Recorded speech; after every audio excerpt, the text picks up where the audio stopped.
Lu habis ngapain, Put? Hah? Habis ngapain? Gua habis transkrip nilai ini buat uji kom gua. Parah gitu udah semester akhir ya. Nggak kerasa gila. Makanya nih gue mau buka usaha nih.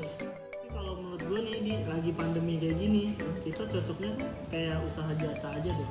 Soalnya banyakan orang tuh kayak males keluar karena mungkin karena pandemi atau apa tuh orang kayak lebih membutuhkan jasa gitu yang ditamain. Bener banget tuh Pin.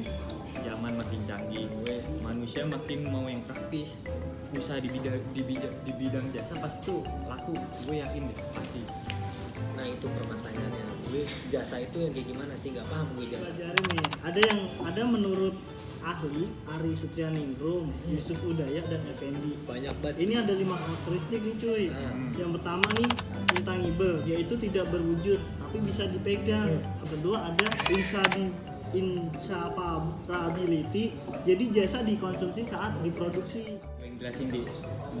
Contohnya kayak lu tahu konser musik? Tahu. Penyedia konser musik tuh bikin memproduksi konser. Nah pada saat yang sama juga konsumen atau penontonnya itu menikmati musiknya. Jadi kita menawarkan jasa kita sebagai musiknya itu. Konsumen itu nerima jasa pas konsernya dimulai gitu ya, live. Betul. Oh itu live performance. Iya. Kemudian kayak ada lagi nih karakteristik yang ketiga, itu kayak variability. Nah jadi jasa itu lebih bervariasi daripada barang. Nah karena banyak faktor yang menyebabkan jasa ini bervariasi, dari personil jasa itu sendiri yang berbeda, kemudian kayak outlet jasa yang berbeda, hingga waktu pemakaian yang berbeda. Jadi jasanya pun bakalan beda. Nah yang keempat itu ada perishability, sifatnya tidak dapat disimpan. Jadi konsumen bakal beli lagi tuh setelah pakai jasa lo. Nah pastinya jasa yang lo usahakan juga harus berkualitas.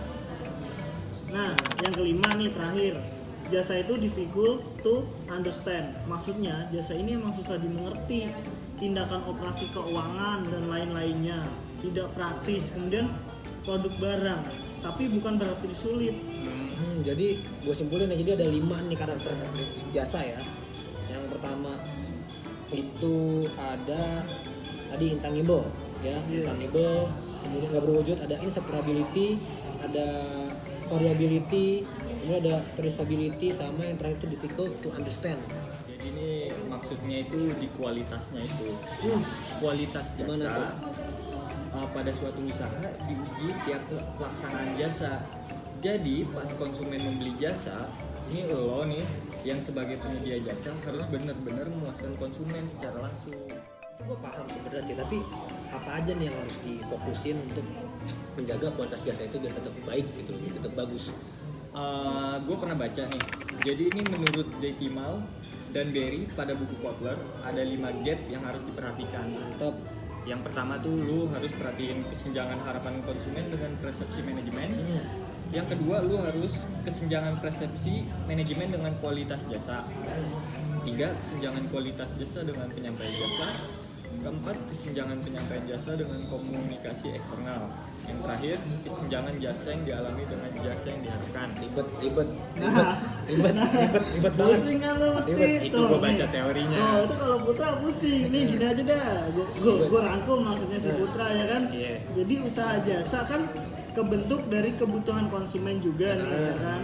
Jadi apa yang konsumen benar-benar harus dilayani sesuai harapan mereka di. Nah, pokoknya nih si Aldi, lu konsumennya nih Di, ya kan, lu mau pergi, males nih bawa kendaraan, males jalan kaki juga, mau ke pangkalan ojek males, ya kan, maunya dari rumah nih, tinggal jemput terus sampai tempat tujuan dah. Nah di sini tuh kayak produsen jasa itu bertindak gimana caranya bisa bikin kemauan lu cepat, timbulin kayak Gojek, terus Grab dan sebagainya, sehingga tuh kayak lu terpuaskan. Nah maka kualitas jasa mereka bagus karena sesuai ekspektasi lu. Tapi lu jangan lupa ekspektasi konsumen berubah dan berbeda-beda tiap konsumen mengenai jasa. Makanya usaha tuh harus bervariatif, jangan yang monoton. Jadi nih lo kalau mau buka usaha, cocoknya tuh lu harus yang banyak idenya, berkreasi sih. Menurut gue begitu, biar konsumen pada datang lagi ke kita. Mantep, gue bilang oke ini udah mulai paham nih, kayaknya gue bakal bisa bikin jasa nih. Gue kasih satu ilmu lagi nih. Gak ada yang gratis di dunia ini. ilmu yang harus bayar. Kalau lu udah dapet ilmu nih, sekarang lu bayar makanan gue. Tadi gue makan sop kambing sama sate 5 tusuk, minumnya es teh. Oh gitu.